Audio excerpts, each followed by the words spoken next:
Naam. Kapteni wa mashabiki. Hatari. Kizinga mwenyewe. Nipo hapa ndugu yangu. Ya. Unaona tabasamu la kutosha. La kutosha. Furaha ya ushindi.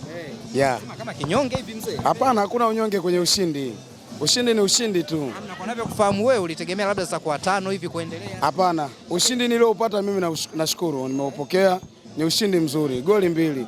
Tena uzuri wa goli 2 amefunga mchezaji ambaye tulikuwa tunategemea tumuone akipewa nafasi.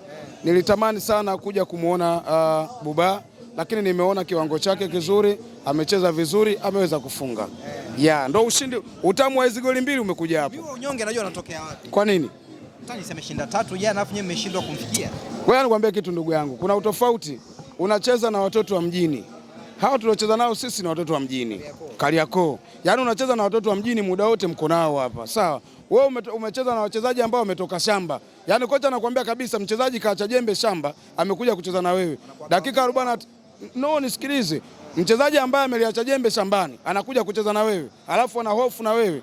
Unakuja kumfunga goli moja dakika 45. Ni msiba huo. Ni msiba mkubwa huo. Goli moja. Alafu unataka uje ukutane na Yanga. Yanga ya Buba. Na wanahamu. Ndio watapata wanachokitaka. Watapata wanachokitaka.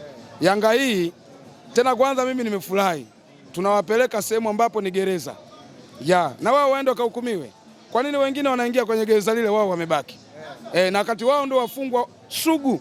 Miongoni wao wakaingia na wao wakaonje joto ajiwe. Bwana, yote katika yote hata mechi hiyo Kelo pia ameshindwa kuingia kambani. Yule ni mchezaji ambaye ikipatikana nafasi anafunga. Unaweza ukaona mchezaji mmoja ambaye usajili mpya ameingia tu dakika chache na amefunga magoli 2. Mechi moja goli 2. Ndivyo inavyokuaga mchezaji. Kuna wakati alikuwa anapata nafasi ameshindwa kuitumia. Lakini mimi naamini ni mchezaji mzuri anayetengeneza nafasi. Hakuna anaye doubt kuhusu uwezo wa Alan Okello. Magoli ni majali watu. Sana kiwango chake mimi naridhika nacho. Sababu ni mchezaji ambaye anajua kucheza kwa nafasi, anatoa nafasi, anagusa achia, akipatikana nafasi ya kukevu na kevu, kibahatika kuingia ndani ya lango, nje ya lango sawa. Lakini kwangu mimi ni mchezaji ambaye ni mzuri na ni mchezaji ambaye wengi walitamani kuwa naye. Wewe hujui kama kuna watu walikuwa wanamtaka na wakamkosa kwa sababu ya ukata wa pesa. Si unajua? Walikuwa na ukata wa pesa? Walisema hata wao wenyewe, lakini na mwenyekiti alisema tulimuhitaji. Sasa tajiri kama hana kazi yoyote afanyaje? Tajiri yeye amechoka kutoa fedha. Amechoka kutoa fedha. Kwa nini? Sasa tajiri anaenda kuuliza mpaka kwenye mitandao ya kijamii, anauliza transformation imefikia wapi. Wewe uone kama hiyo ni picha ambayo ni mbaya sana. Yaani GSM, imagine GSM size akacomment kwenye kurasa wa Yanga, aulize transformation imefikia wapi. Wewe uone kama unakuwa ni msiba huo. Bwana, leo pasha kuelekea tarehe 1. Pasha inaendelea. Inaendelea. Kikosi chetu kiko vizuri. Naamini kwa uwezo wa Mungu inshallah tarehe 1. Wana Yanga tujiandae tu.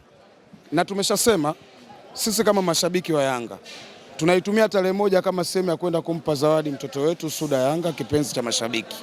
Anafikisha umri wa miaka 7, tunakwenda kumpatia zawadi ya kumfunga Simba mara ya 7 mfululizo. Tunaidedicate kwa mtoto wetu yule pale. Asante sana.